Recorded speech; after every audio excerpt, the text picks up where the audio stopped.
തലച്ചോറ് എടുത്ത് ഫ്രീസറിൽ വെച്ചിട്ട് പോകണം. അതിന് മാത്രം എന്തായാലും പടത്തിന് കുഴപ്പമില്ല. എന്താണ് നമ്മുടെ തമിഴ് സിനിമയ്ക്ക് സംഭവിക്കുന്നത്? തമിഴ് സിനിമ എല്ലാവർക്കും ഏറ്റവും പ്രിയപ്പെട്ടതും സൗത്ത് ഇന്ത്യ മുഴുവൻ ഉറ്റുനോക്കുന്നതുമായ ഒരു ഇൻഡസ്ട്രി ആയിരുന്നു തമിഴ് ഇൻഡസ്ട്രി. ഒരു കണക്കിന് പറയുകയാണെങ്കിൽ നമ്മുടെ മലയാളികൾ സ്വന്തം ദത്തുപുത്രന്മാരെ പോലെ അവിടുത്തെ സൂപ്പർ സ്റ്റാറുകളെ കണ്ടുകൊണ്ടിരിക്കുന്നത്. ഇപ്പോൾ എന്ത് പറ്റി?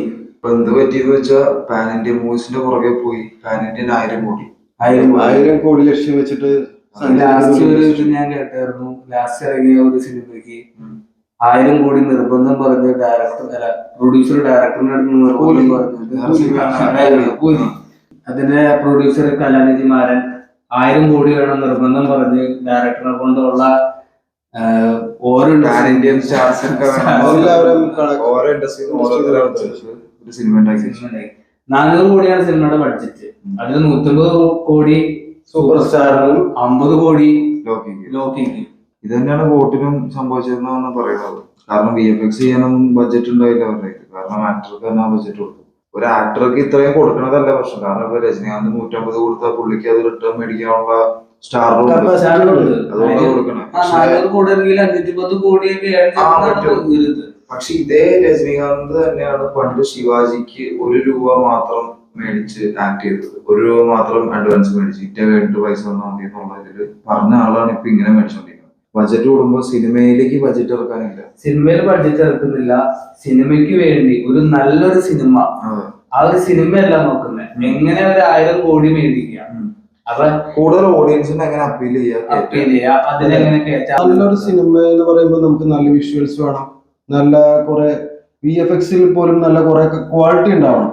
ഈ ഒരു ക്വാളിറ്റി കുറഞ്ഞ ബഡ്ജറ്റ് 400 കോടി ബഡ്ജറ്റ് ഇട്ട ഒരു പടത്തില് 300 കോടി ആക്ടേഴ്സിന് പോയി കഴിഞ്ഞാൽ ബാക്കി 100 കോടിക്ക് വെച്ച് ഈ നല്ല കുറെ ഐറ്റംസ് നമുക്ക് ലഭിക്കുന്നില്ല പടം വഴി. കഴിഞ്ഞ ദിവസം ഒരു പോസ്റ്റർ ഉണ്ട് നമ്മുടെ രാജമൗലിയുടെ മാഷ് ബോബന്റെ സിനിമ വരാൻ പോകും. 1300 1118 അങ്ങനെ. അപ്പോ തമിഴ്നാട്ടിൽ നിന്ന് ഒരു ഇൻസ്റ്റാ പോസ്റ്റ് കണ്ടു. അതിൽ എന്താ ഇട്ടേക്കെന്ന് വെച്ചാൽ ഈ 1300 കോടിക്ക് ഇവരുടെ എന്നതാ പണ്ണ പോറാ. ആ ചോദ്യം എനിക്കപ്പോ മനസ്സിലായി. ഓക്കെ, നിങ്ങള് ബോട്ടില് 400 രൂപയ്ക്ക് എന്താ ഇത്, കൂലിയില് 400 കോടിക്ക് എന്താ? അവരെ ചിന്തിച്ചപ്പോ രാജമൗലി ഇതുവരെ ഇറക്കിയ സിനിമകള്, ആ സിനിമയ്ക്ക് വേണ്ടി എത്ര ബഡ്ജറ്റ് ഇറക്കിയാൽ ആ സിനിമയുടെ ഔട്ട്പുട്ട് എന്താണ്? ഔട്ട്പുട്ട് അത് എക്സാമ്പിൾ പറയുകയാണെങ്കിൽ ബാഹുബലി, RR, ഇതിനൊക്കെ ഒരു ബഡ്ജറ്റ് ഇറങ്ങിയിട്ടുണ്ടെങ്കിൽ നമുക്ക് കിട്ടിയ ഔട്ട്പുട്ട് ആൾക്കാര് അതിന് എന്തുമാത്രം ഒരു സിനിമയിലെ വിജയിക്കുക എന്ന് പറഞ്ഞ സിനിമയുടെ സ്റ്റോറി, അതിലുണ്ടാവുന്ന ആക്ടേഴ്സിന്റെ ഇത്, പിന്നെ VFX, അത് നമുക്ക് ഹുക്കാവാം. 2 വർഷം എടുത്തതെന്ന് ലോക്കി കൂലിയുടെ എന്നിട്ട് എന്താ കിട്ടിയത്? എന്നിട്ട് ഇപ്പോഴും അതിനെ അതായത് മറ്റുള്ളവരുടെ കുറ്റമാണ്, നിങ്ങൾ പ്രേക്ഷകർ കണ്ടവരുടെ കുറ്റമാണ്. ഞാനൊരു മാസ്റ്റർ പീസ് ഉണ്ടാക്കി വെച്ചെന്നാണ് അതില്. ആക്ച്വലി ഞാനൊരു ലോക്കി ഫാൻ ബോയ് ആണ്. പക്ഷെ പുള്ളി പറയുന്നുണ്ടായിരുന്നു, എന്താ ഇവൻ പറഞ്ഞ മാതിരി ആൾക്കാരുടെ കുഴപ്പമാണ്. ഞാൻ 150 രൂപ കൊടുത്ത് സിനിമ കാണുന്നെങ്കിൽ എനിക്ക് അതിന്റെ ഇത് വേണം. ലോക്കി തന്നെ പറഞ്ഞല്ലോ, 150 രൂപ മുടക്കി കാണുന്നതിന് അത് പോയത് തോന്നരുതെന്ന് പറഞ്ഞ ആളാണ് ഞാൻ. വേണ്ടിയല്ല പടം എടുക്കുന്നത്. 150 ചെലവാക്കണത് നമുക്കറിയേണ്ട ആവശ്യമില്ല, നമ്മൾ നമ്മുടെ ഇഷ്ടത്തിന് വേണ്ടി പടം എടുക്കുന്നു ഇപ്പൊ ആള് പറയുന്നത്. പിന്നെ എക്സാമ്പിൾ പറയുകയാണെങ്കിൽ ഇപ്പൊ ഈ കൈദി 2 വരാൻ നിൽക്കുകയാണ്. നമ്മള് കുറെ വാർത്ത കുറെ നാളായിട്ട് വെയിറ്റ് ചെയ്യുന്ന ഒരു പടം കൈദി 2. പക്ഷെ ആ കൈദി 2 ഇപ്പോഴും നീണ്ടു പോയിക്കൊണ്ടിരിക്കുന്നത്. എന്താ റീസൺ എന്ന് പറയുന്നത്? 75 കോഴ്സ് ഡയറക്ടറിന് വേണമെന്നാണ് പറയുന്നത്. ഉള്ളതാണോ അല്ലയോ എന്ന് അറിയാൻ പാടില്ല, റൂമറോ അല്ലോ, പക്ഷെ ചാൻസസ് ഉണ്ട്. അത് നമുക്ക് വിശ്വസിക്കാതില്ല. കാരണം കാർത്തി ഒരു സിനിമയ്ക്ക് മേടിക്കുന്നത് 25 കോടി, അതില് ഡയറക്ടറായ ലോക്കി ലാസ്റ്റ് സിനിമയ്ക്ക് മേടിച്ച 50 കോടി. ഇനിയുള്ള പടത്തിന് 75 വേണമെന്ന് ഒരു പോസ്റ്റ് കണ്ടതാണ്. 75 ഇല്ലെങ്കിൽ 50 ആണെങ്കിലും എന്തിന് ഇതുപോലെ പിക്ചർ തന്നെ ന്യായീകരിക്കാനോ? അത് ബാക്കിയുള്ളവരുടെ ദിവസക്കൂലി കളയാനോ? അതിനു വേണ്ടിയാണോ സിനിമ ഇറക്കുന്നത്? ദർശകന്റെ സംതൃപ്തിയാണ് ഒരു ഡയറക്ടർ, സാധാരണ ഒരു ഡയറക്ടർ നോക്കേണ്ടത് അതാണ്. ഇപ്പൊ ലാസ്റ്റ് നമുക്ക് മദ്രാസി എടുത്ത് നോക്കി അറിയാൻ പറ്റും. എല്ലാം പോട്ടെ, ഇതിനൊക്കെ ഈ മദ്രാസി പറഞ്ഞപ്പോഴാണ് ഓർത്തത്. ശരിക്കും പറഞ്ഞാൽ ഇതില് കുഴപ്പക്കാരെന്ന് പറഞ്ഞാൽ ഇത്രയും കാശ് മുടക്കി പാൻറ്റേം പടം എടുക്കണമെന്ന് വെച്ചാൽ പ്രൊഡ്യൂസേഴ്സ് ആണോ, ഇത്രയും കാശ് മേടിക്കുന്ന ഡയറക്ടേഴ്സ് ആണോ, ആക്ടേഴ്സ് ആണോ നോക്കിയാൽ അത് തന്നെയാണോ? ശരിക്കും തമിഴ് ഓഡിയൻസും കൂടെ അല്ലേ. കാർത്തി സൈമ അവാർഡിൽ പറഞ്ഞൊരു കാര്യമുണ്ട്, മലയാള സിനിമ കണ്ടിട്ട് അതുപോലെ എനിക്കൊരു സിനിമ ചെയ്യണം ഒരാഗ്രഹിച്ച് ചെയ്ത സിനിമയാണ് മെയ്യരുടെ. അതെന്താണ് പറഞ്ഞത്? ഓഡിയൻസ് തിയേറ്ററിൽ നിന്ന് ഇറങ്ങിയപ്പോ തന്നെ പറഞ്ഞത് രണ്ടുപേരും എന്താണ് ഇതിനകത്ത് പറയാനുള്ളത്? എന്താ ഉള്ളത്? പക്ഷേ സിനിമയ്ക്ക് ഒരു കോറുണ്ട്. അത് നമ്മള് സാധാരണ ഒരു ഓഡിയൻസിന്റെ ഭാഗത്ത് നിന്ന് കാണുമ്പോൾ നമ്മുടെ കുറെ മെമ്മറീസ്, കുറെ നൊസ്റ്റാൾജിയ കാര്യങ്ങളൊക്കെ നമുക്ക് ഉണ്ടാവുന്ന ഒരു നല്ലൊരു പടമാണ്. ആ ഓഡിയൻസിന് അതല്ല വേണ്ടേ, ആ ഓഡിയൻസിന് എന്റർടൈൻ ആവണം. അതാണ് അവര് പറയുന്ന കാര്യം. കുറെ മാസ് കാട്ട എന്ന് മാത്രമല്ലാതെ ഒരു ക്ലീശിയ സാധനമല്ലേ, നായകൻ വരുന്നു, വില്ലന്മാരെ ഇടിച്ചിടുന്നു, ഒരു ഐറ്റം ഡാൻസ് കളിക്കുന്നു, വീണ്ടും വില്ലന്മാരെ ഇടിച്ചിടുന്നു, ഈ റിപ്പീറ്റ് ചെയ്യുന്ന കുറെ കാര്യങ്ങളുണ്ട്. ഇത് തന്നെയായിരിക്കും ഈ തമിഴ് ഓഡിയൻസിന് കൂടുതലും വേണ്ടത്. ഇതിപ്പോ നമ്മുടെ മാത്രം പേഴ്സണൽ അഭിപ്രായമല്ല. എന്താന്ന് വെച്ചാൽ ഇപ്പൊ ലോകയുടെ ഒരു തമിഴ് തിയേറ്റർ റെസ്പോൺസ് നോക്കിയാൽ അതിനകത്ത് ഇപ്പൊ മോശം ആരെങ്കിലും പറഞ്ഞാൽ നമ്മുടെ മലയാളീസ് തന്നെ പറയണ്ടാവും ഇവന്മാർക്ക് ഐറ്റം ഡാൻസ് വേണം, അതില്ലാത്തതിന്റെയാണ് എന്ന് പറയുന്നത്. ശരിക്കും പറഞ്ഞാൽ അങ്ങനെ വേറൊരു ഇൻഡസ്ട്രിക്കാര് പറയാൻ കാരണം വെറുതെ ആവൂലല്ലോ. കാരണം എല്ലാത്തിലും ഇങ്ങനെ ഇപ്പൊ പറഞ്ഞ ഇപ്പോഴത്തെ എന്താണ് കമേഴ്ഷ്യൽ സിനിമ എന്ന് പറഞ്ഞാൽ, അതായത് തമിഴ് ഓഡിയൻസിനെ വെച്ച് നോക്കും ഇപ്പോഴത്തെ കമേഴ്ഷ്യൽ സിനിമ റെട്രോ സോങ്സ് വേണം, റെട്രോ സോങ്സ് വേണം, ഐറ്റം സോങ് വേണം, നെഗറ്റീവ് ഷെയ്ഡ് വേണം, ഫ്ലാഷ് ബാക്ക് വേണം, ഫ്ലാഷ് ബാക്ക് വേണം. ഇതൊക്കെ ഉണ്ടെങ്കിലാണ് ഒരു സിനിമ ആവുള്ളൂ. ഇന്നത്തെ കമേഴ്ഷ്യൽ സിനിമ അതൊക്കെ പൊളിച്ചടക്കിയ ഒരു പടമായിരുന്നു മദ്രാസി. അതെ, അതിന് കിട്ടിയൊരു ഹെയ്റ്റ് ഉണ്ട്. അതായത് കേരളത്തിൽ നിന്നും മിക്സ് ആണ്, മൊത്തത്തിൽ മിക്സ് ആണെന്ന് തോന്നുന്നു ടോട്ടലി നോക്കി. എന്നാലും കേരളത്തില് തമിഴ് ഓഡിയൻസിനെ വെച്ച് നോക്കാൻ നേരത്ത് പോസിറ്റീവാണ് കൂടുതലും. പക്ഷെ ഇന്നലെയും വരെ മദ്രാസിന് ഹെയ്റ്റ് ക്യാമ്പയിൻ നടന്നുകൊണ്ടിരിക്കുകയാണ്. AR മുരുകദോസ് ചെയ്തു വെച്ചിരിക്കുന്ന, അതായത് ഒരു ഡിഫറെന്റ് ആയിട്ട് ഇപ്പൊ ഇൻഡസ്ട്രിയിൽ എന്തൊന്നും നടക്കുന്നു അതിൽ നിന്നൊരു ഡിഫറെന്റ് ആയിട്ടുള്ള ക്ലാസിക്കൽ മൂവി എടുത്തു വെച്ചു. Commercial cinema, actual commercial cinema എങ്ങനെയാണ് കാണിച്ചു കൊടുത്തേക്കാണ്. അതിന്റെ ഐറ്റം സോങ്ങിന്റെ ആവശ്യമില്ല. ആ സിനിമ കണ്ടറിയാൻ ഒരു ഐറ്റം സോങ് ഇല്ല, അങ്ങനത്തെ ഒരു കാമ്യ, നമ്മൾ നേരത്തെ പറഞ്ഞ ഒരു കാമ്യ റോഡ് ഇല്ല, ഒരു സിനിമയുടെ കോർ കഥയായിട്ട് ബന്ധമില്ലാത്ത ഒന്നുമില്ല. പിന്നെ ഇതില് ഇപ്പൊ ഈ ഇടയായിട്ട് കൊട്ടിഘോഷിക്കുന്ന കാര്യമാണ് ഫ്ലാഷ് ബാക്ക്. ഈ സിനിമ നിങ്ങൾക്ക് കണ്ടറിയാം അതിന്റെ ഫ്ലാഷ് ബാക്ക് വളരെ തുച്ഛമായി. അത് ഫ്ലാഷ് ബാക്കിലൂടെയാണ് പോണത്. അതിന്റെ കോറ്, ലവ് സ്റ്റോറിയുടെ കോറ് കിടക്കുന്ന ഫ്ലാഷ് ബാക്കിലാണ്. നമ്മളെ കണ്ണ് നനയിപ്പിക്കുന്ന സീൻസ് ഒക്കെ ഫ്ലാഷ് ബാക്കിലാണ്. അതില് ഇപ്പൊ എടുത്തു പറയാനാണെങ്കിൽ എനിക്ക് ഏറ്റവും കൂടുതൽ, എനിക്ക് മാത്രമല്ല ഞാൻ തിയേറ്ററിൽ കണ്ടതാണ്, ഇവരും ഏറ്റവും കൂടുതൽ സങ്കടപ്പെടുത്തിയ ഒരു സീനുണ്ട്, ഇമോഷണൽ ആക്കിയ ഒരു സീനുണ്ട്. ഞാൻ കരഞ്ഞു. അത് ഇൻസ്റ്റയിലൊക്കെ ഭയങ്കര ട്രെൻഡ് ശരിക്കും വീഡിയോ. ഒരു ഭൂമികൾക്കുണ്ടാവുന്നു, ഇവൻ താഴെ ഇറങ്ങി വരുന്നു, എല്ലാവരും ചുറ്റിനുള്ള ഒരു 100 കണക്കിന് ആൾക്കാർ ഫോൺ വിളിച്ചുകൊണ്ടിരിക്കുമ്പോ ഇവൻ അങ്ങോട്ട് പറയുന്നുണ്ട്, ഇവരാരും കേൾക്കുന്നില്ല, ഇവൻ എന്നിട്ട് സ്വമേധ അഭിനയിക്കുകയാണ്. അമ്മയെ വിളിക്കുന്നതാണ്. ഇവര് ഇതെല്ലാം കണ്ട് എല്ലാവരും സിഗ്നൽ കട്ടായി കഴിയുമ്പോൾ ഇവൻ പിന്നെ സംസാരിക്കുകയാണ്. അപ്പൊ അവരതിനെ കളിയാക്കുന്നുണ്ട്. കളിയാക്കി കഴിയുമ്പോ SKയുടെ ഒരു അഭിനയമുണ്ട്. അത് ശരിക്കും കാണാം. അതിനെ കുറ്റപ്പെടുത്തുന്ന ആൾക്കാരുണ്ടെന്ന് ആ സമയത്ത് ഇതിന്റെ നായക വന്ന് ഈ നായകനെ വിളിച്ചോണ്ട് പോകുന്ന സീനുണ്ട്. അത് ശരിക്കും കിട്ടുന്ന ഒരു ഫീൽ ഉണ്ടല്ലോ, നന്നായിട്ട് മനസ്സിലാവുന്നവർക്ക് ആ സാധനം മനസ്സിലാവും. ഈ ഭൂമികൾക്ക് വന്ന് ഇങ്ങനെ കോൾ ചെയ്തോണ്ടിരിക്കുമ്പോ ഇവളെങ്ങനെ അത്രയും പെട്ടെന്ന് അവിടെ എത്തിയെന്ന് അത് ലോജിക്കില്ലായ്മല്ലേ ചോദിക്കുന്നവരുണ്ട്. പണ്ട് തൊട്ട് നമ്മൾ നോക്കുകയാണെങ്കിൽ കുറെ നല്ല സിനിമകളെ തമിഴ് ഓഡിയൻസ് ഫ്ലോപ്പും വേണ്ടാത്ത കുറെ മോശം പടങ്ങൾ ഹിറ്റുമാക്കിയാണ്. എക്സാമ്പിൾ പറയുകയാണെങ്കിൽ 24 തൊട്ട് നമുക്ക് ഇങ്ങോട്ട് പറയുകയാണെങ്കിൽ 24 ഒക്കെ നമ്മുടെ ആ ഒരു നൂറ്റാണ്ടിൽ ഇറങ്ങുന്ന ഏറ്റവും നല്ലൊരു മൂവീസ്. 24 വരെ ഓക്കെ, 24 പിന്നെ കുറച്ചെങ്കിലും നഷ്ടമായില്ല, കളക്ഷൻ വെച്ച് കുറച്ച്. പക്ഷെ അതിനൊക്കെ ഭയങ്കര മുമ്പ് അന്വേഷിക്കും എന്ന് പറഞ്ഞ കൾട്ട് ക്ലാസിക് ആണ്. അത് എത്ര 8 നിലയിലാണ് പൊട്ടിച്ചു കൊടുത്തത്. അല്ല, അത് തമിഴ് ഓഡിയൻസ് മാത്രം കുറ്റമല്ല, ഇപ്പൊ മലയാളി ഓഡിയൻസും പണ്ടത്തെ ഒരുപാട് ഫ്ലോപ്സ് എടുത്ത് നോക്കി നല്ല കൾട്ടായിട്ടുള്ള പടങ്ങൾ ഫ്ലോപ്സ് ആക്കി. പക്ഷെ ആ ഒരു കൾച്ചർ ഇപ്പോഴും നിലനിൽക്കുന്നുണ്ട് എന്നുള്ളതാണ്. മെയിനായിട്ട് നിലനിൽക്കുന്നത് തമിഴ് ഇൻഡസ്ട്രിയിലാണ്. തമിഴ് ഇൻഡസ്ട്രി മാത്രമാണ്. അതെന്തോ സ്റ്റാർ ബേസ്ഡ് ആയിട്ട് നോക്കണോണ്ടാണോ? ഞാൻ പറയാൻ വന്ന പോയിന്റ് അതാണ്. അതായത് ഈ പറഞ്ഞ മാതിരി ഒരു വെറൈറ്റി സിനിമയല്ല, അവർക്കെല്ലാം കൊമേഴ്ഷ്യൽ അല്ല, ഒരു സൂപ്പർ മാസ് സിനിമ അത് മതി. ബേസിക്കലി എന്റർടൈൻ ആയിട്ട് ഇരിക്കണം. ഒരു രണ്ടുപേരെ കോൺവെർസേഷൻ കാണാനോ അതിലൊന്നും താല്പര്യം എന്റർടൈൻ ആവുന്നത് മാത്രം. അവർക്ക് അപ്പൊ അതിന് ലോജിക്കും ഒരു പ്രശ്നമില്ല, ലോജിക്കില്ല, ഒന്നുമില്ല. അതെല്ലാവരും ലോജിക്ക് ഉള്ളതായിരിക്കും. അവിടുന്ന് പറന്നു വന്നാലും ചാടി വന്നാലും തലകുത്തി പറഞ്ഞാൽ എല്ലാം ലോജിക്കുള്ള സാധനമായിരിക്കും.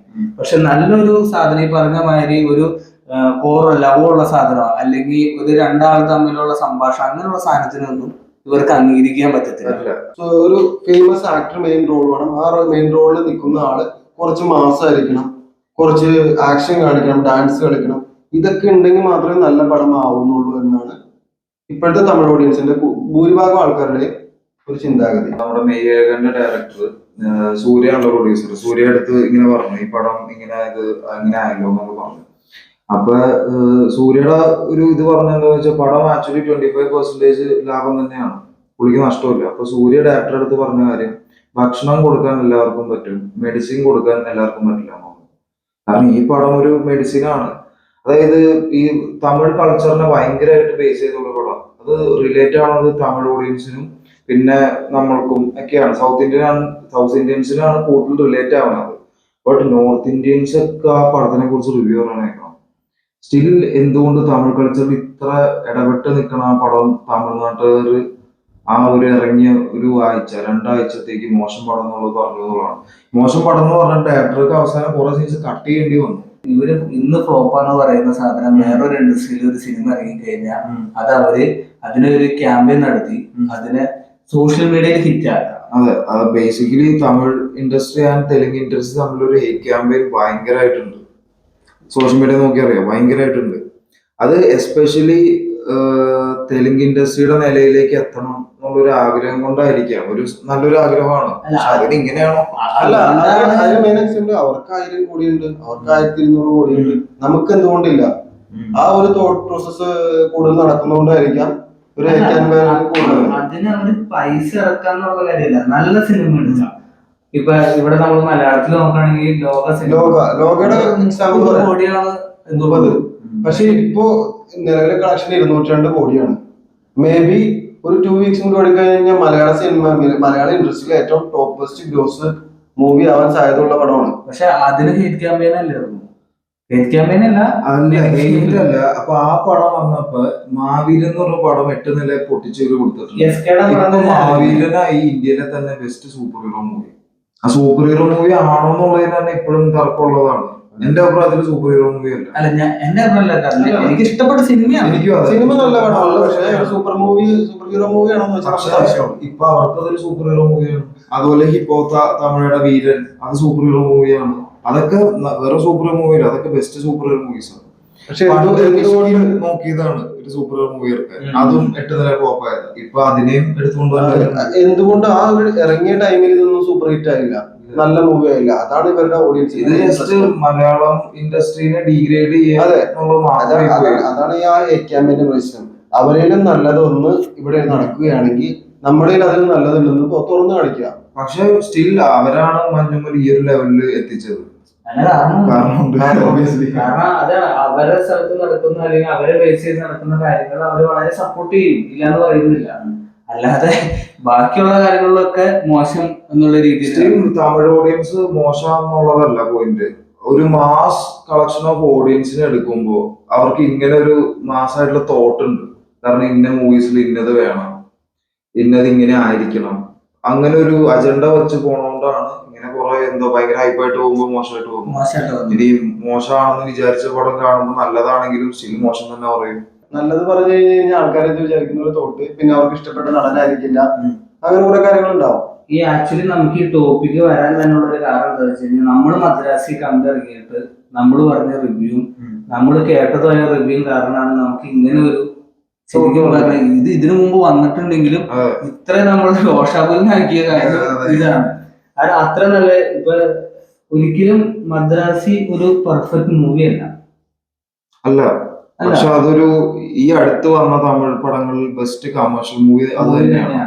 ഇപ്പൊ നമ്മൾ നേരത്തെ പറയണ്ട ഇന്ന സാധനങ്ങളില്ല എന്ന്, പക്ഷെ അതിൽ നല്ല കോഡ് വെച്ച് നോക്കാൻ നേരത്ത് പടത്തിന് ഭയങ്കര കണക്ഷനുള്ള എന്താണ് അതിൽ പ്യൂർ ലവ് ആണ്.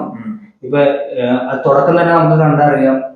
തുടക്കം തന്നെ പ്രത്യേകം പറയേണ്ട ഒരു കാര്യം എന്ന് വെച്ച് കഴിഞ്ഞാൽ ഇപ്പൊ ഇറങ്ങുന്ന പടങ്ങൾക്കും ഒരു മാസ് ഇൻട്രോ, അങ്ങനെ ഒരു ഇതാണ് ഇതിലെല്ലാം കാട്ടുന്നത്. ഇതില് നേരെ തിരിച്ചു വില്ലന് മാസ് ഇൻട്രോ തുടങ്ങുന്ന തന്നെ വില്ലനെ വെച്ചിട്ടാണ്. വില്ലന്റെ ഒരു ഫൈറ്റ് കാണിച്ചുകൊണ്ടാണ്. അത് ഫൈറ്റ് പോട്ടെ, അതിനകത്തൊരു ഒരു സീനുണ്ട്, ഒരു വലിയൊരു വണ്ടി കുറെ കാറുകൾ പൊട്ടിത്തെറിപ്പിച്ചുകൊണ്ട് പോകണം. അത് CGI ഒന്നുമല്ല, ഒറിജിനൽ.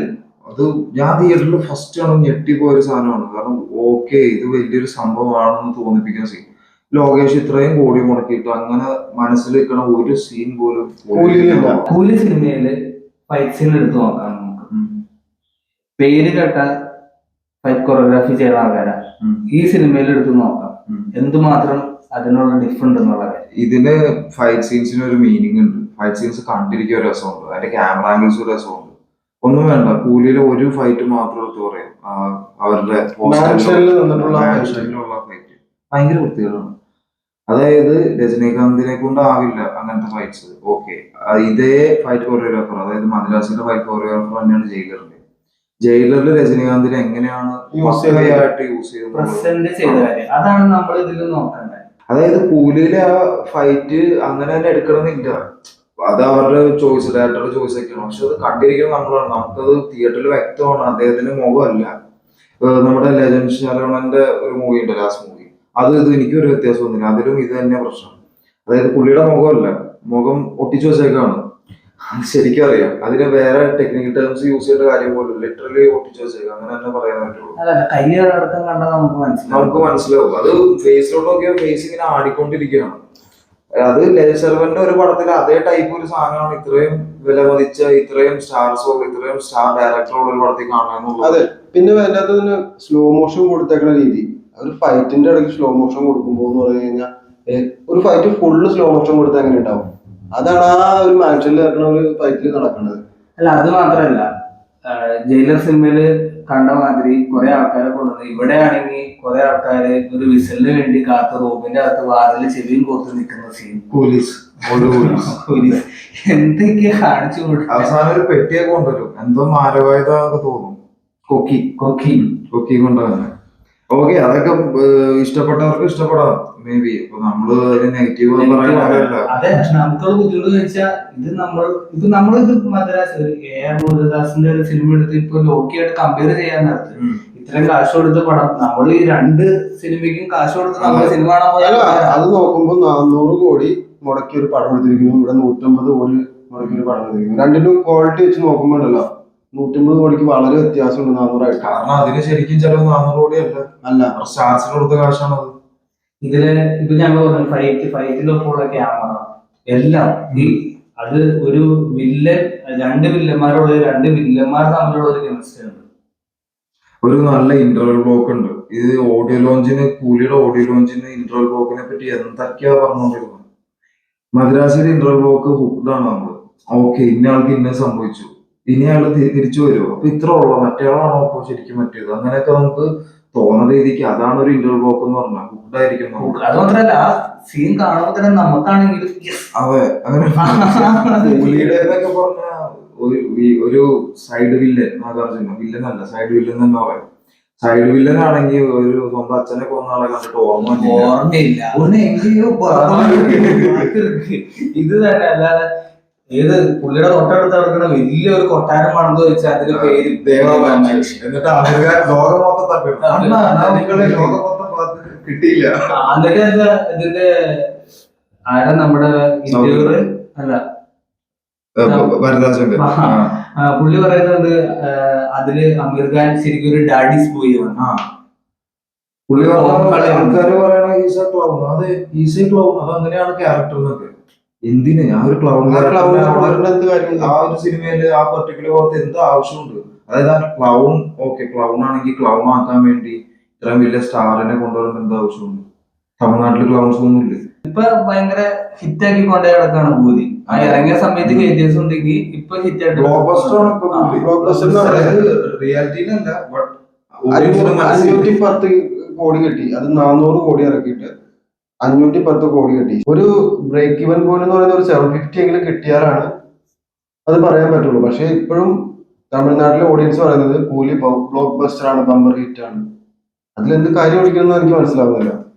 അതും ആ പടത്തിന് ഓക്കെ ഒരു മൊത്തത്തിലൊരു മോശമായിട്ടുള്ള പടത്തിന് ഒരു ലവ് കൊടുത്തെന്ന് വെച്ചാൽ അതൊരു മിസ്റ്റേക്ക് ഒന്നുമില്ല. പക്ഷെ ഒരു നല്ല പടത്തിന് ഇങ്ങനെ ഡിഗ്രേഡ് ഇപ്പൊ നമ്മൾ പറഞ്ഞു ആദ്യം ഒരു ട്രക്ക് വെച്ചിട്ടുള്ള സീൻ നമ്മൾ കമ്പയർ ചെയ്യാൻ പറ്റിയ ഏറ്റവും നല്ലൊരു ഓപ്ഷൻ. അതായത് പുള്ളി ഡയറക്ടർ അതിന് ഒറിജിനാലിറ്റിക്ക് വേണ്ടിയാണ് ഇത്രയും കാറുകൾ വെച്ചിട്ട് ഇത് ചെയ്തത്. ലിയോ സിനിമ എടുത്തു നോക്കാം. ലിയോ സിനിമയിലെ കാർ ചേസ് ഒരു VFX ചെയ്തു. ഇതും തമ്മിൽ കമ്പയർ ചെയ്യുമ്പോൾ അതിനൊരു ലോകി പറഞ്ഞ ന്യായം പുള്ളിക്ക് പോസ്റ്റ് പ്രൊഡക്ഷൻ അധികം സമയം കിട്ടിയില്ല എന്നുള്ളതാണ്. പോസ്റ്റ് പ്രൊഡക്ഷൻ സമയം കിട്ടിയിരുന്നെങ്കിൽ അതിലും ബെറ്റർ VFX ആക്കിയാണ്.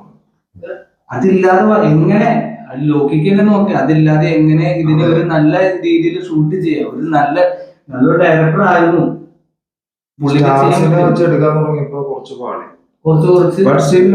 മോശമല്ല. മാസ്റ്റർ ആൻഡ് ലിയോ വളരെ നല്ല പടങ്ങൾ തന്നെയാണ്. അതൊരു കൾട്ട് ക്ലാസിക് എന്നുള്ള ലെവലിലേക്ക് പോവാണ്. ഈ ലിയോ എന്നൊക്കെ പറഞ്ഞാൽ അത്രയും കൾട്ട് പോലെ ആയില്ലെങ്കിലും ഇപ്പൊ എന്റെ മൈൻഡിലൊക്കെ ലിയോ അങ്ങനെ ഒരു ഇമേജ് ആണുള്ളത്. പക്ഷെ പൊതുവെ അങ്ങനെയല്ല. പക്ഷെ ലോകി അങ്ങനെയാണ് കാണുന്നത്. പുള്ളി കഴിഞ്ഞ ഇന്റർവ്യൂവിലും പറഞ്ഞു ലിയോ ഒക്കെ ഒരു കൾട്ട് ക്ലാസിക്കായി മാറി അതിന്റെ റിപ്പീറ്റ് വാല്യൂ കൂടി വരികയാണ് ലിയോടെ. ആയിരുന്നു പുള്ളി തന്നെ കുറെ മൈൻഡിൽ വെച്ചിട്ടുള്ള രീതിയിൽ പുള്ളി ഇപ്പൊ അതിനും മാസ്റ്ററിനെ ലിയോനെ പൊക്കി ഇനിയിപ്പോ അടുത്ത ഇന്റർവ്യൂസിൽ കൂലിനെ ഇപ്പൊ ഓൾറെഡി കൂലിനെ പൊക്കി നിവൃത്തിയില്ലല്ലോ. പക്ഷെ പുള്ളി ഇതിനു മുമ്പൊക്കെ ഇത് ആക്സെപ്റ്റ് ചെയ്യാൻ റെഡി ആയ ഒരു മനുഷ്യനായിരുന്നു. ഇപ്പൊ ലിയോയിലെ ഫ്ലാഷ് ബാക്ക് അത് വേറെ അറിയില്ല എന്റെ മിസ്റ്റേക്ക് തന്നെയാണ് അങ്ങനെയല്ലായിരുന്നു പുള്ളി പറഞ്ഞുകൊണ്ടിരുന്ന ആളുള്ളൂ. ഈ കൂലിയിൽ അത് ആക്സെപ്റ്റ് ചെയ്യണേ ഇല്ല. ഓക്കെ ആക്സെപ്റ്റ് ചെയ്യേണ്ട കാക്കിയും പൊൻകുഞ്ഞ് എന്നുള്ള നിലയിൽ തന്നെ നോക്കാം. എന്നാലും ഈ തമിഴ് ഓഡിയൻസിന്റെ കാര്യം പറയുമ്പോഴാണ് ഓക്കെ അവരുടെ കുഞ്ഞുങ്ങൾ തന്നെയാണ് SK ഒന്നുമില്ലായ്മ വളർന്നു വന്നത്. അതുകൊണ്ടായിരിക്കും ചിലപ്പോ ഇനി ഒരു സൂപ്പർ സ്റ്റാർ ആയിക്കോട്ടെ ഇവരുടെ ആരാധക പുരുഷന്മാരുടെ ലെവലിലേക്ക് എത്തിക്കൂടായ ഇല്ല എന്ന് തോന്നിയിട്ട് ചിലപ്പോ കൊടുക്കുന്ന ഡിഗ്രേഡ് ആയിരിക്കാം. ഒരു വിഭാഗം ചിലപ്പോ ടീം അതിന് വേണ്ടി മാത്രം ചെയ്ത് ഇറക്കുന്നതാണ്. എനിക്ക് തോന്നുന്നത് ഇറക്കുന്നതാണ്. അങ്ങനെ പറയാം. പക്ഷെ അത് ശരിക്കും പറഞ്ഞാൽ അൾട്ടിമേറ്റ്ലി ഇവര് ഇൻഡസ്ട്രീനെ തന്നെ ബാധിക്കണം. ഇവര് വിചാരിക്കുന്ന പാൻ ഇന്ത്യൻ ആവണം 1000 കോടി കിട്ടണമെന്ന് വിചാരിക്കുന്ന ഇൻഡസ്ട്രീനെ തന്നെയാണ് വളരെ മോശമായിട്ട് ബാധിക്കുന്നത്. അതൊന്ന് മനസ്സിലാക്കിയാൽ തന്നെ ഒന്നും വേണ്ട. ഈ പുറത്തിറങ്ങിയുള്ള ഭയങ്കരമായ ഡിഗ്രേഡിങ് വേണ്ട. ഇപ്പൊ സൂര്യയുടെ പടം ഇറങ്ങി കങ്കുവ ഭയങ്കര മോശം പടമാണ്. ഓക്കെ എല്ലാവരും ആക്സെപ്റ്റ് ചെയ്താലും സ്റ്റിൽ അതിന്റെ റെസ്പോൺസ് ഒക്കെ ഒന്ന് കാണണം. ഡിഗ്രേഡിങ് മീൻസ് സൂര്യനെ പേഴ്സണലായിട്ട് ഭയങ്കരമായിട്ട് ഡിഗ്രേഡ് ചെയ്ത രീതിക്കാണ്. അതൊരു മോശം പടമാണ്. ഇറങ്ങിയിട്ട് പറയാം കൂതറ സിനിമ എന്ന് പറയാം ഒരു കുഴപ്പമില്ല. ബട്ട് അതിന് പറഞ്ഞൊരു ഹെയ്റ്റ് ക്യാമ്പയിൻ ഉണ്ട്. അത് എന്താന്ന് വെച്ചാൽ അത് അവര് തന്നെ കളിക്കൊണ്ടിരിക്കും. 2000 കോടി കിട്ടുന്ന പ്രൊഡ്യൂസർ പറഞ്ഞു ഒന്നും കിട്ടിയില്ല. 8 നില കൂട്ടി. ഓക്കെ ബാഡ് മൂവിയാണ് കാശ് കിട്ടൂല. ബട്ട് അതേ നിലയ്ക്ക് തന്നെ ഇപ്പൊ അജിത്തിന്റെ പടം ഇറങ്ങി വിടാമരിച്ച് ഫ്ലോപ്പ് ആയിരുന്നു. ബട്ട് ഇപ്പൊ അതൊരു കൾട്ട് ക്ലാസിക്. ഇപ്പൊ അതിനെ ഇപ്പൊ പറയുന്നത് അല്ലെങ്കിൽ നല്ല പടം ഇറക്കുമ്പോ നമ്മുടെ ഓഡിയൻസ് ഹിറ്റ് ആക്കില്ലല്ലോ എന്താണ് എന്താണ് മനസ്സിലാവുന്നില്ല. അത് മറ്റേതായിരിക്കും ഇഷ്ടപ്പെട്ട സ്റ്റാറിന്റെ ആയിരിക്കും. ഓക്കെ ഗുഡ് ബാഡ് ആഗ്ലി എടുക്കും. ഗുഡ് ബാഡ് ആഗ്ലി ഇറങ്ങിയ സമയത്ത് നല്ല റെസ്പോൺസ് ആയിരുന്നു ഒരു ഫസ്റ്റ് 2 വീക്സ്. പിന്നീട് അതിന് ബാഡ് റെസ്പോൺസ് ഇട്ട് തുടങ്ങി. കളക്ഷൻ വെച്ചുമ്പോൾ 200 നമുക്ക് ചെയ്യാം. എന്താന്ന് വെച്ചാൽ അതൊരു പക്ക ഓഡിയൻസ് മെറ്റീരിയൽ പടം, ഒരു എന്താ ഫാൻ ബോയ് പടം, അത് ആ നിലയ്ക്ക് കാണേണ്ട പടം. അതിലും ലോജിക്ക് നോക്കി മോശം. എനിക്കത് സ്റ്റിൽ ഭയങ്കര ഇഷ്ടപ്പെട്ട പടം. അതിന്റെ അർത്ഥം ഞാൻ പിന്നെ കാണും അങ്ങനെ ഒരു ഫീലിംഗ് ഇല്ല പടത്തിനോട്. പക്ഷെ ഫസ്റ്റ് കണ്ടപ്പോ തിയേറ്ററിൽ കിട്ടുന്ന ഒരു എൻജോയ്മെന്റ് മൊമെന്റ് പക്ഷെ അതിന് വരെ കുറ്റം പറയാനായിട്ടാണ് ഇവിടുത്തെ ഓഡിയൻസ് ശ്രമിച്ചുകൊണ്ടിരിക്കുന്നത്. അതെ അതും അപ്പോഴല്ല. മേ ബി അവർക്ക് അപ്പൊ തന്നെ ആ ഒരു സാധനം വെക്കാം. ഇതെന്താ മറ്റേ ഇൻസ്റ്റാഗ്രാം മാഷ് പോലെ ഉണ്ടല്ലോ അപ്പൊ തന്നെ പറയും. അപ്പോഴില്ല കുറ്റം. പയ്യെ അതായത് ഇപ്പൊ പൊതുവെ എല്ലാ ഇൻഡസ്ട്രിയിലും കാണുന്ന ഒരു സാധനമാണ് ഓഡിയൻസിന്റെ ഭാഗത്തുനിന്ന്. ഒരു പടം ഇറങ്ങിയ ഫസ്റ്റ് 2 ദിവസം ആ പടം ശരിക്കും നല്ലതാണോ മോശമാണോ നമുക്ക് അറിയാൻ പറ്റില്ല. രണ്ട് ടീം ഉണ്ടാവും. വളരെ ഏത് ഇൻഡസ്ട്രി എടുത്ത് നോക്കിയാലും ഈ മദ്രാസ് ഇറങ്ങിയപ്പോ തന്നെ നമ്മുടെ മലയാളത്തിലുള്ള കുറെ തലച്ചോറ് എടുത്ത് ഫ്രീസറിൽ വെച്ചിട്ട് പോകണം. അതിന് മാത്രം എന്തായാലും പടത്തിന് കുഴപ്പം എനിക്ക് മനസ്സിലാവാം. ഫ്രീസർ വെക്കേണ്ട കാര്യം എന്താ? തലച്ചോറ് സ്വന്തം ഉണ്ടെങ്കിൽ അത് അങ്ങനെ ചിന്തിക്കേണ്ട കാര്യമില്ല. കാരണം അങ്ങനെ ലോജിക്ക് നോക്കുകയാണെങ്കിൽ ഇവര് ഇതിനു മുമ്പ് ചെയ്ത ഇവരെ ഹിസ്റ്ററി എടുത്ത് നോക്കുകയാണെങ്കിൽ ലോജിക്ക് പരമായിട്ട് നീട്ടി കുറെ ലിസ്റ്റ്. ഓക്കെ ലോജിക്ക് ഇല്ലാന്ന് പറയണേക്കാളും ഇപ്പൊ എന്താ പറയാ ലോജിക്ക് എന്ന് പറഞ്ഞാൽ എന്താ ശരിക്കും പറഞ്ഞ ഒരു നാച്ചുറലി സംഭവിക്കുന്ന ലോജിക്ക് അല്ല നമ്മൾ സിനിമ നോക്കേണ്ടത്. ആ സിനിമയ്ക്ക് അകത്തൊരു ലോജിക്ക് ഉണ്ട്. അതായത് ഒരു സൂപ്പർ ഹീറോ മൂവിയിൽ സംഭവിക്കുന്ന ലോജിക്ക് അല്ല ഒരു നാച്ചുറൽ മൂവി സംഭവിക്കുന്നത്. അതിനകത്ത് അയാൾക്ക് ഏറിൽ പറക്കാൻ പറ്റും, ചാടാൻ പറ്റും. അതാണ് ആ സിനിമയുടെ ലോജിക്ക്. ഈ സിനിമയ്ക്ക് ഇതിന്റേതായ ലോജിക്ക് ഉണ്ട്. ആ ക്യാരക്ടർ അങ്ങനെയാണ്, ആ ക്യാരക്ടർ ബിഹേവ് ചെയ്യുന്നത് അങ്ങനെയാണ്. അതാണ് അതിന്റെ ലോജിക്ക്. അല്ല, അത് നമ്മൾ മനസ്സിലാക്കേണ്ട ഒരു കാര്യം എന്ന് വെച്ച് കഴിഞ്ഞാൽ സിനിമയുടെ തുടക്കത്തിൽ തന്നെ ബിജുമേനോൻ പറയുന്നുണ്ട് ഈ വില്ലനെ ആർക്കും അത് 3 സ്റ്റേറ്റ് നോക്കിയിട്ട് പോലും പറ്റുന്നില്ല. ആ രീതിയിലാണ് പറയുന്നത്. ഇൻട്രൊഡക്ഷൻ വില്ലനോട് നല്ല പക്ക ഇൻട്രൊഡക്ഷൻ കൊടുത്തു വെച്ചേക്കുന്ന സാഹചര്യത്തില് വില്ലനോട് എങ്ങനെയാണ് നായകൻ കട്ടയ്ക്ക് നിൽക്കുന്നത് എന്നാണ് നമുക്ക് മനസ്സിലായില്ല. അവൻ മനഃപൂർവ്വമായിട്ട് അവനെ തോപ്പിക്കാൻ നടക്കണതോ കട്ടയ്ക്ക് നിൽക്കാനോ അല്ലെങ്കിൽ അവിടെ നടക്കുന്ന ഒരു ഗൺ സംഭവം അതിനെ നിർത്താനോ ഒന്നും നോക്കല്ല. അവൻ അവന്റെ ലവ് ആണ്. അതാണ് ആ പടത്തിന്റെ ഉള്ള ഒരു സംഭവം ഹുക്ക് ചെയ്യുന്ന കാര്യം. ആ ലവ്, ആ ഡയറക്ടർ ആ നായകന് വില്ലന് വേണ്ടി എതിരിടാൻ വേണ്ടി കൊടുത്തേക്കുന്ന ഒരു ഇതുണ്ട്, ഒരു മെന്റൽ ഇഷ്യൂ. ഇഷ്യൂനെ തന്നെ വെച്ചിട്ട് സാധാരണ ഡയറക്ടേഴ്സ് ഈവൻ എയർ മുരുകാസ് ഉൾപ്പെടെ മുമ്പ് ചെയ്തേക്കുന്ന കാര്യം എന്ന് പറഞ്ഞാൽ വളരെ ഇന്റലിജന്റ് ആയിട്ടുള്ള ഒരാളെ നായകനാക്കും, ഒരു സൈക്കോ ആയിട്ടുള്ള ആളെ വില്ലനാക്കും. നേരെ തിരിച്ചാണ്. ഒരു മെന്റലി അൺസ്റ്റേബിൾ ആയിട്ടുള്ള ഒരാളെ ഹീറോ ആക്കി ഭയങ്കര ഇന്റലിജന്റ് ആയിട്ടുള്ള ആളെ വില്ലനാക്കി. വില്ലൻ ഓരോ സെക്കൻഡ് പോലെ എങ്ങനെയാണ് കണക്കൂട്ടി, അതായത് ഫിസിക്കലി ആൻഡ് മെന്റലി അവന് തോന്നിക്കാൻ പാടാം. അത് ഒരു ഷോട്ട് കണ്ടറിയാം. ആ ഒരു ഫൈറ്റിന്റെ ഒരു ഗൺ ഫയറിന്റെ ഇടയില് കൈ ഇങ്ങനെ വെച്ചിട്ട് കറക്റ്റ് ആ ഗൺ അവിടെ നിന്ന് ഇത് ചെയ്യുന്ന സമയത്ത് കൈ ഇങ്ങനെ മാറ്റുന്ന ഒരു വിരൽ മാറ്റുന്ന സീൻ ഉണ്ട്. അത്രയ്ക്കും മൈന്യൂട്ട് ആയിട്ടുള്ള കാര്യങ്ങൾ പോലും ഒന്നിനും ഒരു സ്ലോ മോഷൻ എടുത്തിട്ടില്ല. അതാണ് അത് പറയേണ്ട കാര്യം. നായകന് ഒരു ഫൈറ്റിൽ ഒരു മാസം എന്ന് പറഞ്ഞ സാധനമില്ല. ഒരു കോമൺ ഒരാൾക്കുണ്ടാവുന്ന ഒരു ഫൈറ്റ്, കോമൺ ആൾക്കുള്ള ഫൈറ്റ് അല്ല, ഫൈറ്റ് എങ്ങനെ നല്ല ഭംഗിയായിട്ട് ചെയ്യും. ആ ഫൈറ്റിന് ഒരു സ്റ്റോറി വേണം. കൂലിയിലൊന്നും എന്തിനോ നടക്കണ ഇടി എന്നുള്ള പോലെയാണ്. ആരൊക്കെയോ വരുന്നു, ആരൊക്കെയോ ഇരിക്കുന്നു. അതാണ് അവിടെ നടക്കുന്നത്. ഈ സിനിമയില് ഒരു നായകന് ഒരു മാസം പല സ്ഥലങ്ങളിലും മാസമായിട്ട് കാട്ടാം. ഹീറോ ഗ്ലോറിഫിക്കേഷൻ ഇല്ല. പ്രോബബ്ലി പറഞ്ഞ അതായിരിക്കും തമിഴ് ഓഡിയൻസിന് ഇഷ്ടപ്പെടാത്ത ഒരു കാര്യം. പിന്നെ ഈ സിനിമയിൽ ഇപ്പൊ നമുക്ക് നായകനെ എടുത്ത് നോക്കിയാൽ ഇത്രയും കോടികൾ കൊടുത്തിട്ട് ഒരു ഐറ്റം ഡോംസിന് ഇപ്പൊ പൂജയ്ക്ക് ഇത്രയും കോടി കൊടുത്ത് സിനിമ ഇറക്കി. ഇവിടെ അങ്ങനെ ഒരു ആവശ്യമില്ല. ആ ക്യാരക്ടറിന് ആ സിനിമയിൽ ഒരു കാര്യമില്ല, ഒന്നുമില്ല. ഇതിനൊന്നും ആവശ്യമില്ല. ഈവൻ ലോകി തന്നെ പറഞ്ഞു ഇതൊരു പടത്തിന്റെ കമേഴ്ഷ്യൽ ഇതിനു വേണ്ടി മാത്രമായിട്ട് ഈ പ്രൊഡ്യൂസറുടെ ആൾക്കാരെ നിർബന്ധക്കാർ ഇങ്ങനെ ചെയ്തുകൊണ്ടിരുന്നത് അത് കാണണം നമുക്കൊരു ഇതില്ല.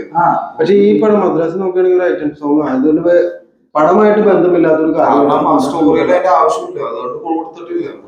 നമ്മൾ പടത്തിന്റെ തുടക്കം മുതൽ അവസാനം വരെ എന്താണ്, അതായത് ഒരു ലാഗിങ് ഇല്ലാതെ കുറച്ച് പോരായ്മകളുണ്ട്, ഇല്ലാന്ന് പറയുന്നില്ല. ഒരു തികഞ്ഞ മൂവിയൊന്നുമല്ല. പക്ഷെ എന്നാലും അത് നമ്മൾ ഇരുന്ന് കണ്ടുപോകും. അത് ഒരു ഹുക്ക് ചെയ്യുന്ന ഒരു. ഇനിയിപ്പോ നിങ്ങൾക്ക് ആ പടം ഇഷ്ടപ്പെട്ടില്ലെങ്കിലും അതിന്റെ ഫൈറ്റ് കൊറിയോഗ്രാഫിനെയും സിനിമാറ്റോഗ്രാഫിനെയും ഒക്കെ അപ്രീഷിയേറ്റ് ചെയ്യാൻ നിങ്ങൾക്കാവും. ആ പടം പോരാ, പടം ലോജിക്കില്ല എന്ന് പറഞ്ഞാൽ പോലും. പിന്നെ ഇതിൽ പറയുന്ന ഒരു കാര്യം എന്താ വെച്ച് കഴിഞ്ഞാൽ വില്ലൻ നായകനെക്കാളും സൂപ്പറാണ്. സോ ഒരു തമിഴ് ഓഡിയൻസ് ഒരു സ്ത്രീ വന്ന് ഇറങ്ങിക്കൊണ്ട് പറയണം ഇഷ്ടപ്പെട്ടില്ല, എന്താ കാരണം? വില്ലൻ നായകനേക്കാളും സൂപ്പറാണ്, അതുകൊണ്ട് ഇഷ്ടപ്പെട്ടില്ല. അല്ല, എനിക്ക് മനസ്സിലാവില്ല.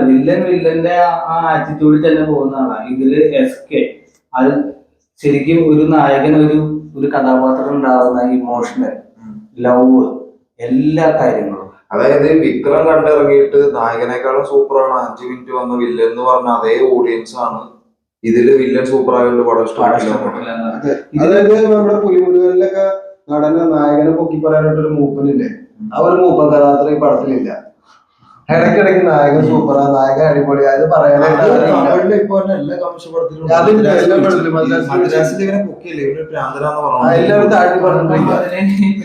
അയ്യോ അത് നിങ്ങൾ പാട്ട് കേട്ടറിയാം.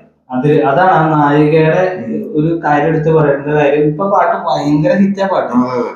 ഇവനൊരു കൊച്ചിന് എടുക്കാൻ ആഗ്രഹം ഇവൻ ചെല്ലാൻ നേരത്ത് കൂടെയുള്ള ആള് ഇവനൊരു മെന്റൽ ഇഷ്യൂ ഉള്ളതുകൊണ്ട് അത് കൊടുക്കാതെ മാറ്റാണ്. അപ്പൊ അവൾക്ക് അവനോടുള്ള ഒരു വിശ്വാസം അധികം കാണിക്കുകയാണ്. ആ സ്നേഹം ഇതുകൊണ്ട് ഇവള് പിന്നെ ഒരു അവസരത്തിൽ മേടിച്ച് അവന്റെ കൊടുക്കണം. അപ്പൊ അവൻ ആ നോക്കുന്ന ഒരു ഇതുണ്ട്. പിന്നെ പല സീനുകളും കണ്ടറിയാം. ഇവനൊരു അതായത് ഇവനെല്ലാം സ്വന്തം മുമ്പില് വീട്ടുകാരെല്ലാവരും പോകുന്ന ഒരു സീൻ, മരിക്കുന്ന ഒരു സീൻ കണ്ട ഒരാള് ഈ പറയുന്ന അതാണ് ഈ സിനിമയുടെ മെയിൻ ആയിട്ടുള്ള ഒരു കാര്യം. ആരുമില്ലാത്ത ഒരാള് എല്ലാമായിട്ട് ഒരാള് വരാൻ നേരത്ത് അതിനു വേണ്ടി പോകുന്ന അയാൾ ആൾക്ക് വേണ്ടി ജീവിക്കാൻ നോക്കുള്ളൂ. അയാൾക്ക് വേണ്ടി ഏത് എക്സ്റ്റെന്റ് വരെ പോവുകയുള്ളത്. ഒരു സിമ്പിൾ ലോജിക്കാണ്. അപ്പൊ പിന്നെ ഇതില് ലോജിക്കില്ല എന്ന് പറയുന്നത് തമിഴ് ഓഡിയൻസിന് അറിയാമല്ലോ, നമുക്ക് അറിയാമല്ലോ. തലച്ചോറ് മാറ്റിയിരിക്കണം എന്തിനാ? ഇത് ശരിക്കും പറഞ്ഞാൽ ഇത്രയും മുതൽ മുടക്കി നമുക്ക് 1000 കോടി വേണം എന്ന് പറയുന്ന പ്രൊഡ്യൂസേഴ്സിന്റെ കുഴപ്പമാണോ അതോ ഓഡിയൻസിന്റെ ആണോ എന്നുള്ളതിൽ കുറെ സംശയം ഉണ്ടെങ്കിലും ശരിക്കും പറഞ്ഞാൽ 50-50 വേണമെങ്കിൽ പറയാം. 50 ആണത്. കാരണം ഒന്നും കംപ്ലീറ്റ് ആയിട്ട് പറയാൻ പറ്റില്ല. അതായത് ബയാസ്ഡ് അല്ലാണ്ട് നിങ്ങൾ തിയേറ്ററിലേക്ക് പോകും, ആ സിനിമ ഇഷ്ടപ്പെടൂ, അതിന്റെ നായകൻ ആരാണ് എന്താണെന്ന് നോക്കണ്ട. ഇപ്പൊ നിങ്ങൾ വിജയ് ഫാനാണ്, ഒരു AK പടത്തിന് പോയി, AK പടം മോശമെന്ന് പറഞ്ഞിട്ട് കാര്യമില്ല. ഈ കൂലിയുടെ ഒരു റെസ്പോൺസ് കണ്ടതാണ്, ഒരു പയ്യൻ, ആ പയ്യനൊരു പ്രായമായ ആള് ചീത്ത പറഞ്ഞ് തള്ളിയൊക്കെ മാറ്റാണ് കൂലി മോശമെന്ന് പറഞ്ഞത്. നീ വിജയ് ഫാനല്ലേ, നീ ഇങ്ങനെ പറയൂ? ഇതെന്താണ്? അപ്പൊ നല്ല പടം മോശം പടം, കൂലി നല്ലതാണല്ലോ എന്നൊന്നല്ല, അവന്റെ ഒരു അഭിപ്രായം പറയാനില്ല എന്നുള്ളതാണ്.